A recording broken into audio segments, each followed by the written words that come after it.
The pudding like a night on the sea. "I'm going to make something special for your mother," my father said. My mother was out shopping. My father was in the kitchen, looking at the pots and the pans and the jars of this and that. "What are you going to make?" I said. "A pudding," he said. My father is a big man with wild black hair. When he laughs, the sun laughs in the window panes. When he thinks, you can almost see his thoughts sitting on all the tables and chairs. When he is angry, me and my little brother, Hughie, shiver to the bottom of our shoes. "What kind of pudding will you make?" Hughie said. "A wonderful pudding," my father said. "It will taste like a whole raft of lemons. It will taste like a night on the sea." Then he took down a knife and sliced 5 lemons in half. He squeezed the first one. Juice squirted in my eye. "Stand back," he said, and squeezed again. The seeds flew out on the floor. "Pick up those seeds, Hughie," he said. Hughie took the broom and swept them up. My father cracked some eggs and put the yolks in a pan and the whites in a bowl. He rolled up his sleeves and pushed back his hair and beat up the yolks. "Sugar, Julian," he said, and I poured in the sugar. He went on beating. Then he put in lemon juice and cream and set the pan on the stove. The pudding bubbled and he stirred it fast. Cream splashed on the stove. "Wipe that up, Hughie," he said. Hughie did. It was hot by the stove. My father loosened his collar and pushed at his sleeves. The stuff in the pan was getting thicker and thicker. He held the beater up high in the air. "Just right," he said, and sniffed in the smell of the pudding. He whipped the egg whites and mixed them into the pudding. The pudding looked softer and lighter than air. "Done," he said, and washed all the pots, splashing water on the floor, and wiped the counter so fast his hair made circles around his head. "Perfect," he said. "Now I'm going to take a nap. If something important happens, bother me. If nothing important happens, don't bother me. And the pudding is for your mother. Leave the pudding alone." He went to the living room and was asleep in a minute, sitting straight up in his chair. Hughie and I guarded the pudding.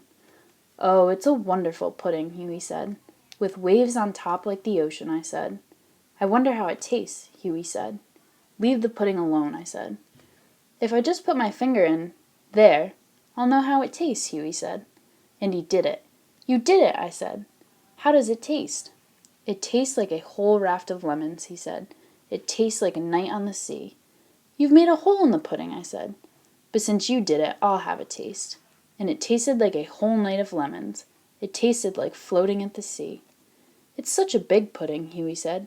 "It can't hurt to have a little more." "Since you took more, I'll have more," I said. "That was a bigger lick than I took," Hughie said. "I'm going to have more again." "Whoops," I said. "You put in your whole hand," Hughie said. "Look at the pudding you've spilled on the floor." "I am going to clean it up," I said, and I took a rag from the sink. "That's not really clean," Hughie said. "It's the best I can do," I said. "Look at the pudding," Hughie said. It looked like craters on the moon. "We have to smooth this over," I said, "so it looks the way it did before. Let's get spoons." And we evened the top of the pudding with spoons, and while we evened it, we ate some more. "There isn't much left," I said. "We were supposed to leave the pudding alone," Hughie said. "We'd better get away from here," I said. We ran into our bedroom and crawled under the bed. After a long time we heard my father's voice. "Come into the kitchen, dear," he said. "I have something for you." "Why, what is it?" my mother said, out in the kitchen. Under the bed, Hughie and I pressed ourselves to the wall. "Look," said my father, out in the kitchen. "A wonderful pudding." "Where is the pudding?" my mother said. "Where are you, boys?" my father said. His voice went through every crack and corner of the house. We felt like 2 leaves in a storm. "Where are you?" I said. My father's voice was booming. Hughie whispered to me, "I'm scared." We heard my father walking slowly through the rooms. "Hughie," he called. "Julian." We could see his feet. He was coming into our room. He lifted the bedspread. There was his face, and his eyes like black lightning. He grabbed us by the legs and pulled. "Stand up," he said. We stood. "What do you have to tell me?" he said. "We went outside," Hughie said, "and when we came back, the pudding was gone." "Then why were you hiding under the bed?" my father said. We didn't say anything. We looked at the floor. "I can tell you one thing," he said. There is going to be some beating here now. There is going to be some whipping. The curtains at the window were shaking. Huey was holding my hand. Go into the kitchen, my father said. Right now. We went into the kitchen. Come here, Huey, my father said. Huey walked towards him, his hands behind his back. See these eggs? My father said. He cracked them and put the yolks in a pan and set the pan on the counter. He stood a chair by the counter. Stand up here, he said to Huey. Huey stood on the chair by the counter. Now it's time for your beating, my father said. Huey started to cry. His tears fell in with the egg yolks. Take this, my father said. My father handed him the egg beater. Now beat those eggs, he said. I want this to be a good beating. Oh, Huey said. He stopped crying and beat the egg yolks.